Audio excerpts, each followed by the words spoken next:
Thank you very much for the introduction, and it's our pleasure to be here today.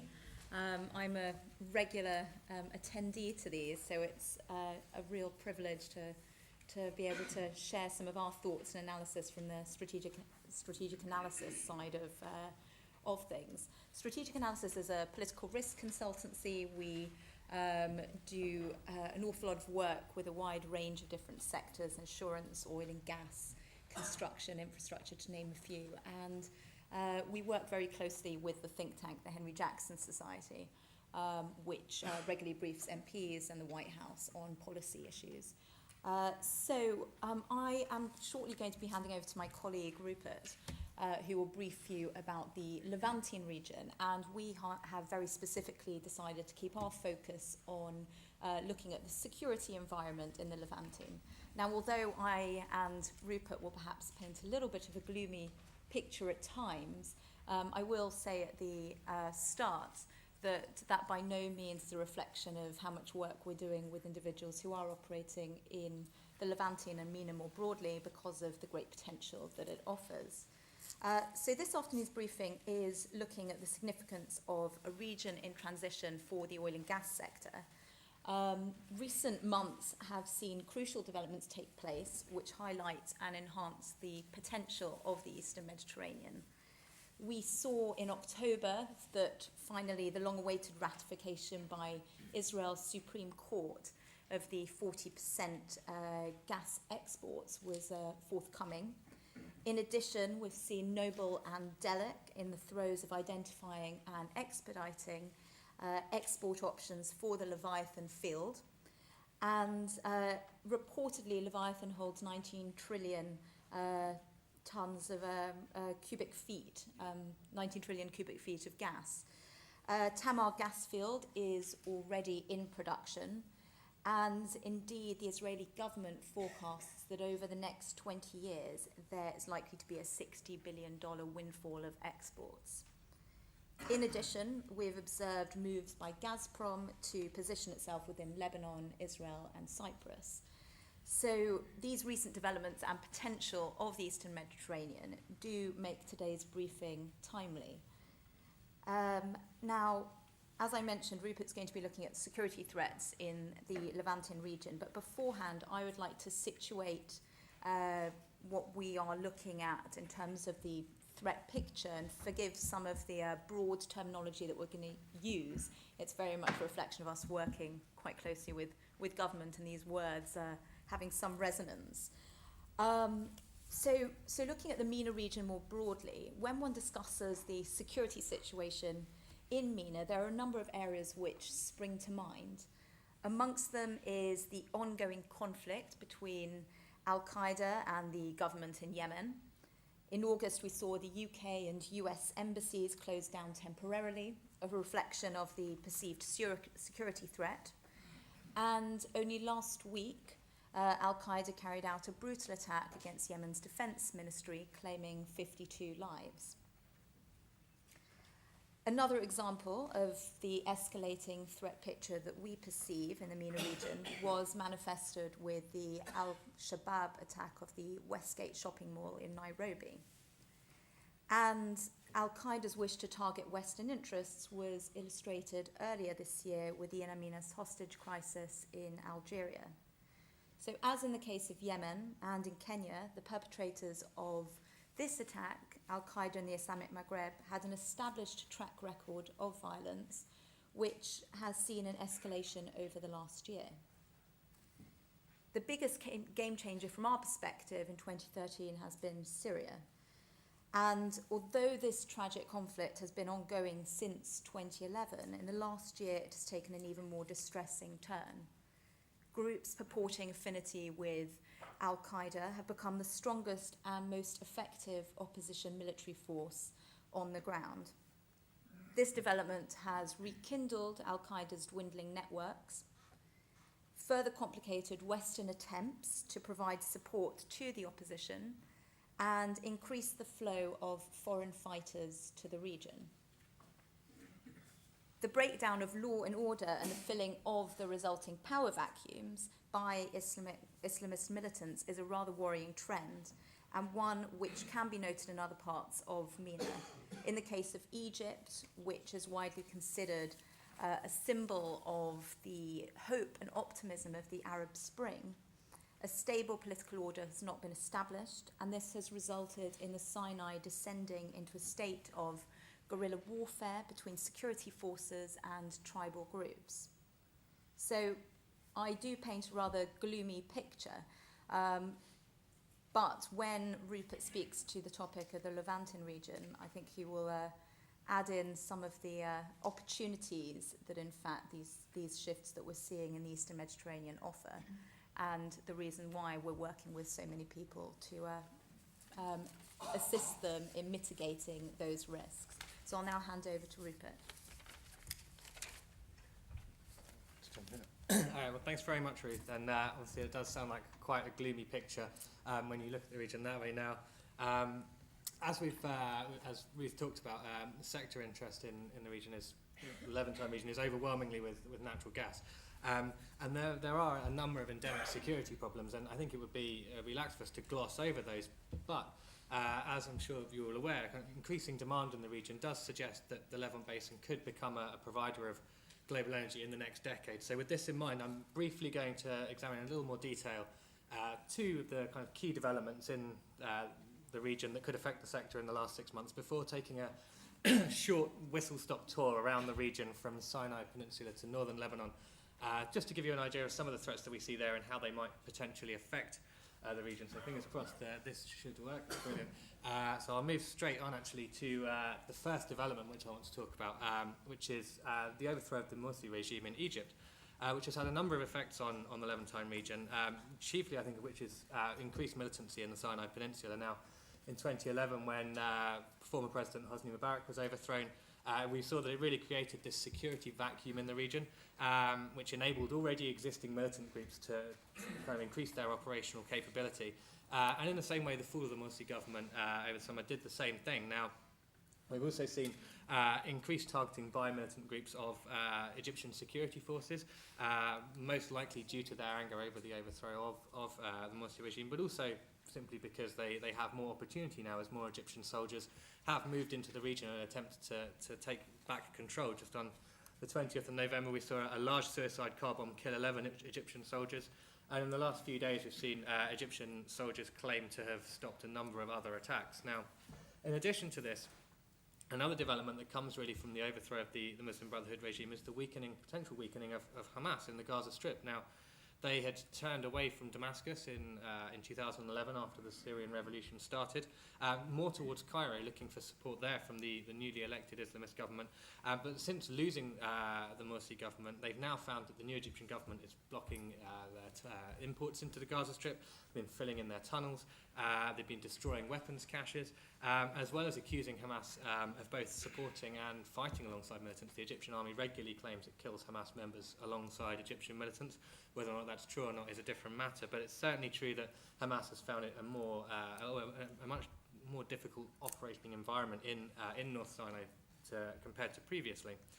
Now, the second development that I think is worth highlighting is the development of the Syrian conflict. Now, Ruth mentioned how Syria obviously has had a huge impact on the region over the past 2 years, but in the last six months or so, we've seen the increased fighting strength of the Assad regime really almost grow against expectation. Back at the early part of the year, many people were saying, well, how long has Assad got, essentially?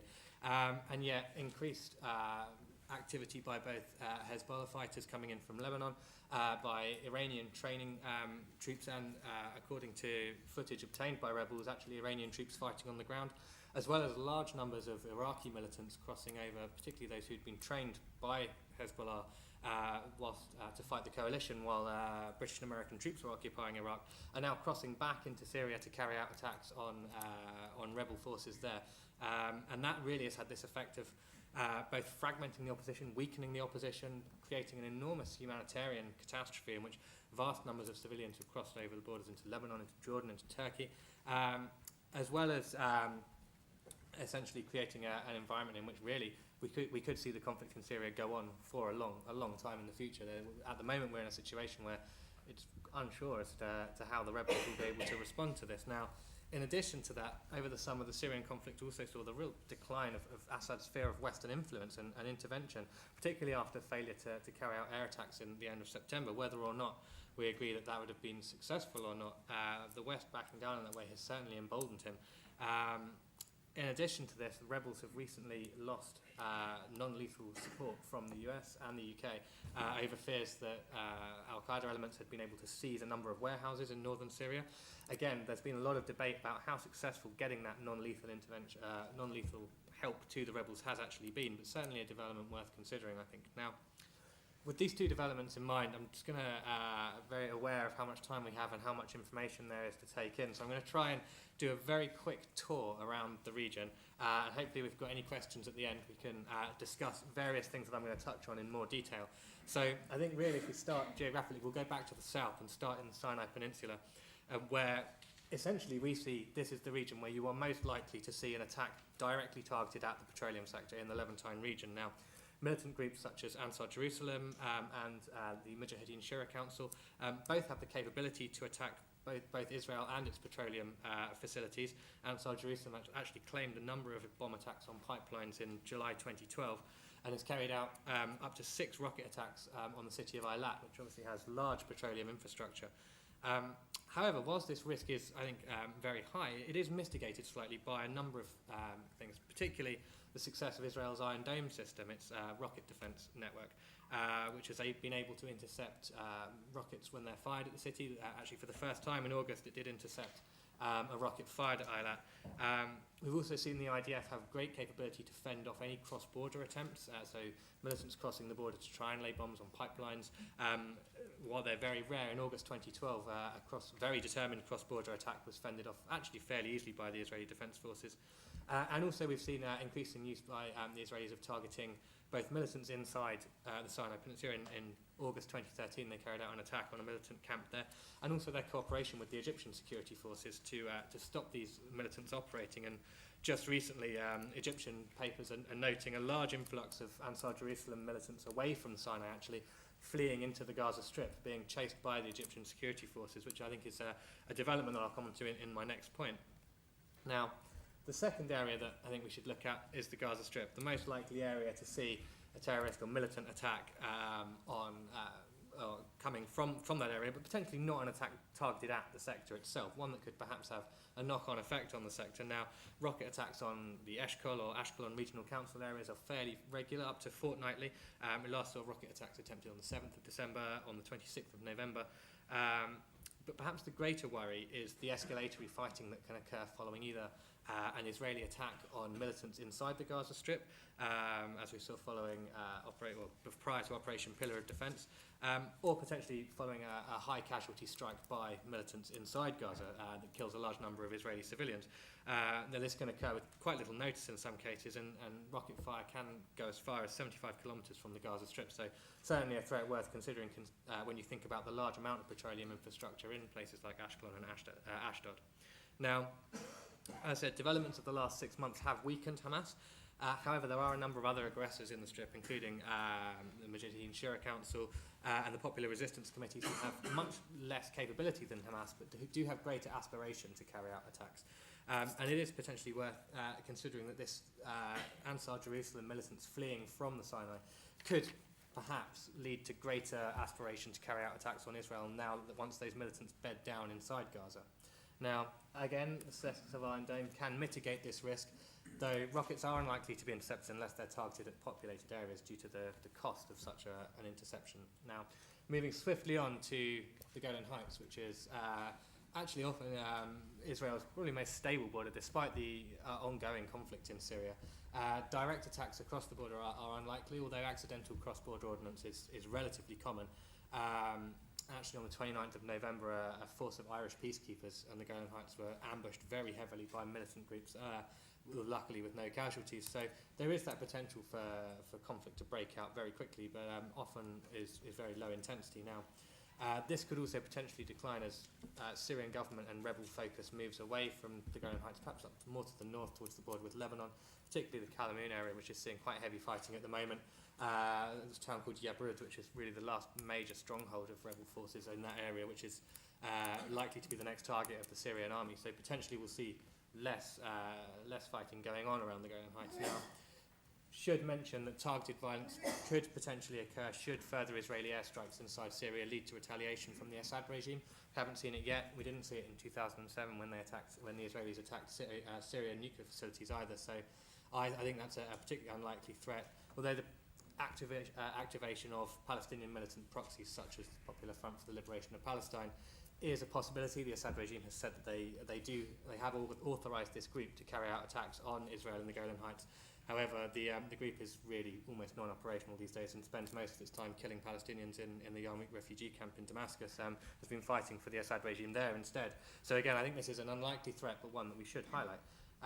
Now, again, as I said, very quick tour around the region. We move on to the Lebanese border with Israel, where the risk of war between Israel and Hezbollah does remain high, and I think is probably the highest we've seen it for some time, particularly since 2006. Now, further Israeli airstrikes on Syria or on any weapons transferred to Hezbollah could potentially trigger an attack. And the closest we've seen ourselves come to an attack or a war between Hezbollah and Israel recently has actually been over the threat of Western intervention in Syria. So a lot of people I was talking to in Lebanon were saying that the corner guys that they see for Hezbollah in places like Dahir and South Beirut had all disappeared, been replaced by young children with straggly beards, kind of 15, 16-year-olds, and they'd all gone underground basically, turned off their mobile phones and were heading south, just in case they were needed to retaliate against Israel. Following a Western airstrike. Now, when that didn't happen, they kind of reappeared again.